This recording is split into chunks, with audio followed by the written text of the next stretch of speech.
प्यारे बच्चों, आज की कहानी है मोनू बंदर और जादुई केला भाग एक। रहस्यमयी पेड़। एक छोटे से गांव के पास एक बड़ा जंगल था। वहीं रहता था मोनू बंदर, शरारती, हंसमुख और बहुत जिज्ञासु।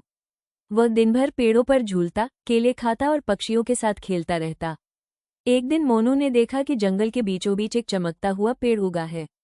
उसकी पत्तियां सोने जैसी थी और उस पर सिर्फ एक केला लटका था जो नीली रोशनी से चमक रहा था। मोनू ने सोचा, वाह, ऐसा केला तो मैंने कभी नहीं देखा। अगर इसे खा लूं तो जरूर कोई जादू होगा। लेकिन जैसे ही उसने केला तोड़ना चाहा, रुको, एक भारी आवाज आई। वहां खड़ा था बूढ़ा हाथी गजराज, जंगल का रक्षक। मोनू, गजराज बोला, ये जादुई केला है। इसे बिना सोच समझे मत छूना। ये खाने वाले को 3 इच्छाएं देता है, लेकिन गलत इस्तेमाल किया तो सब उल्टा हो जाएगा। मोनू ने मुस्कुराकर कहा, 3 इच्छाएं? तो फिर मैं इसे रख लूंगा। भाग 2। 3 इच्छाओं की शुरुआत। मोनू बहुत खुश था। उसने पहला केला छिलकर खाया और बोला, मेरी पहली इच्छा है, ढेर सारे केले मिले।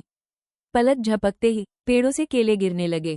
चारों ओर केले ही केले थे, नदियों में, झाड़ियों में, यहाँ तक कि मोनू के सिर पर भी।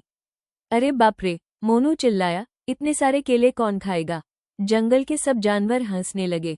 अब मोनू ने कहा, ठीक है, मेरी दूसरी इच्छा है, सारे केले गायब हो जाएं। और धप, सारे केले गायब हो गए, यहाँ तक कि उसके दोस्तों का खाना भी।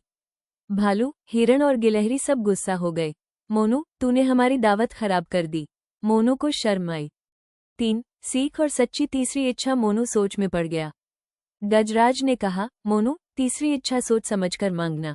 जादू असली खुशी नहीं देता। मोनू ने आंखें बंद की और बोला, मेरी तीसरी इच्छा है, मेरा जंगल फिर से खुश और सुंदर हो जाए, सबको खाना मिले और हम सब अच्छे दोस्त बने। जैसे ही उसने कहा, जंगल में ठंडी हवा चली, पेड़ों पर फल उगाए, नदी फिर से बहने लगी और सब जानवर झूमने लगे। गजराज मुस्कुराया, अब तूने सही इच्छा मांगी, मोनू। मोनू ने खुशी से कहा, अब मुझे किसी जादू की नहीं, बस दोस्तों की जरूरत है। सीख, लालच कभी अच्छा नहीं होता। असली खुशी दोस्ती और बांटने में है। हर गलती से कुछ सीखने को मिलता है। धन्यवाद बच्चों।